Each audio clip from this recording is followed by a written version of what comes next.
Hi guys, welcome back to another episode of The Fully Charged Gardener. Thank you very much for tuning in again, I really do appreciate it. First video of 2020, so very exciting. So, the Stihl BR800, awesome bit of kit. First things first, this side start, absolutely genius idea. As you'll see from the montage of clips that I've done, it is so easy to start. This is my second take on the video because my first take on the video got a little bit ranty, and I might just post that anyway because there's some frustrations in there that I want to vent. But anyway, this is a brilliant idea. So to the engineers that designed that, well done. Right, comfort. Very important when you're using a machine of this size. 79.9cc engine, so it's quite a bulky unit. I think it's about 11, 12 kgs or something like that. So yes, comfort.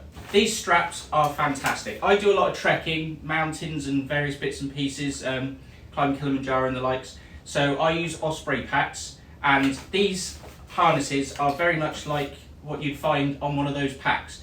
Great support on the waist belt here, and this one, the chest strap or breast strap to keep everybody happy, is a brilliant idea. Again, I've seen people mock it. If you don't want it, cut it off, but don't knock it because it's a good idea. What this does is stop the straps from pulling off your shoulders when you're manoeuvring. Brilliant idea. Again, lots of support on the tube, which you'll see in the video. Again, coming back to operator comfort, you have an adjustable handle, and you don't need no tools to adjust it. The one thing I will say on this one, it is a brilliant idea being able to adjust it.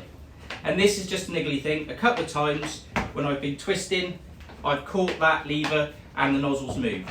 I have seen some people complaining about the handle and it needed to be chunkier. Anyway, I'll get my words out. But what I noticed in one of those videos is the guy had the handle all the way down, like that. And his arm was stretched out. It's a bad idea. You want it nice and comfortable. I tend to wear it so that my elbow's just about bent.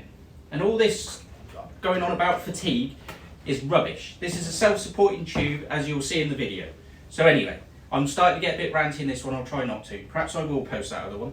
Anyway, again, going back to comfort, as you can hopefully see here, the anti-vibration system on this is brilliant. There is a huge amount of separation from the operator and the engine unit. So as you can see, you know, vibration's not a big thing. Obviously, if you're going to be using it all day long, you're going to feel it. Again, try not to get too ranty. You have this nifty little extendable tube, which is brilliant, which also means that when it comes to stowing it at the end of the day, you lift this nozzle up like this, and there'll be a little hook on the back here, like that, and you can tuck it away tidy. And there is also, I don't know if you can see, can you see? I don't know, you tell me if you can see. In here is a little jobby so you can hang it for storage. Brilliant bit of kit. Now, one thing I will say is there's a lot of talk about another unit on the market that's so much more powerful.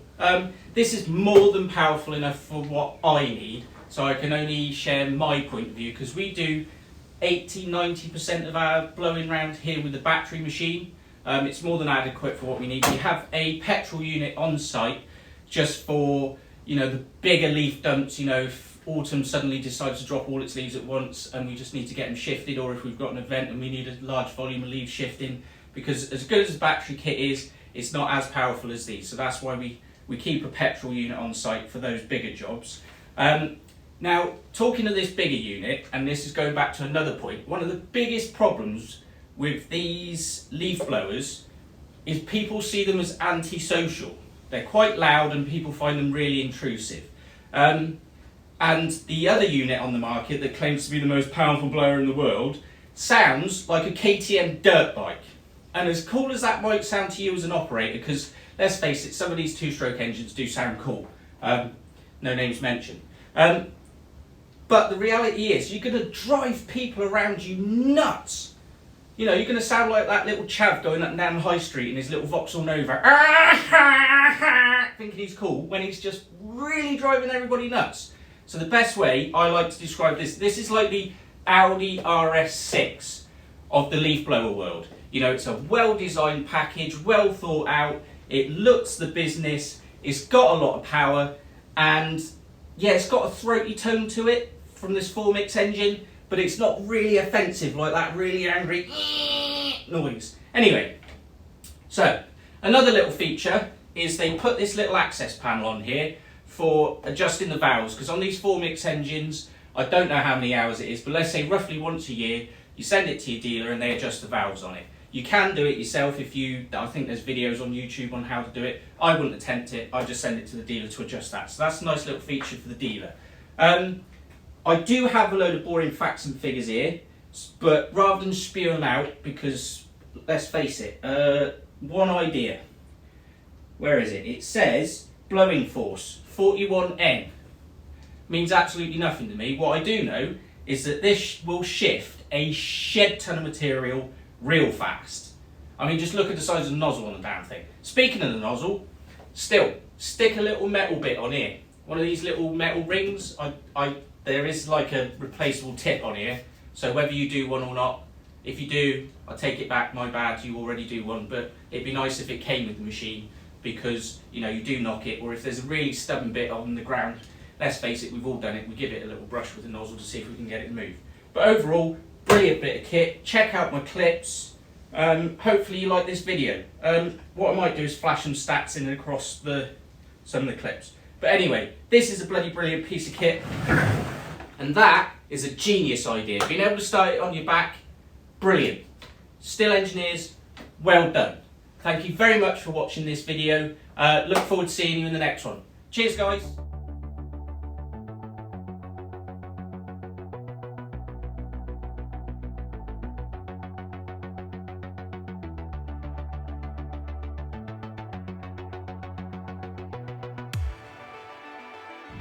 Okay, so that was good fun. I'm not sure if this technique is approved by the manufacturer, so perhaps don't find it, but just to show the support of the nozzle again.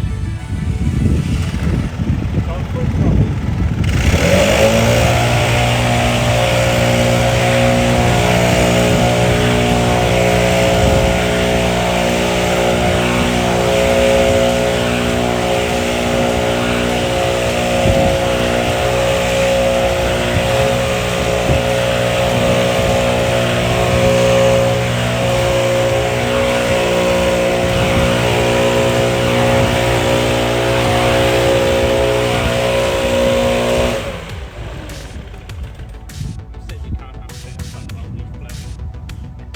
Okay, so I've had a few people ask me, can you start the BR800c on the ground?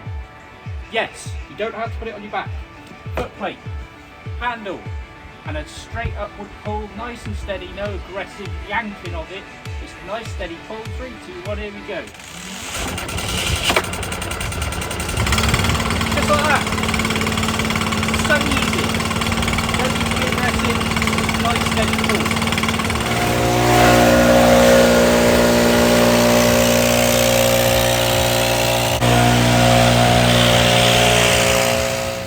So here's another great example of why the Easy Start's useful when you're a YouTuber. You can't get your words out properly and you have to do hundreds of takes for a video.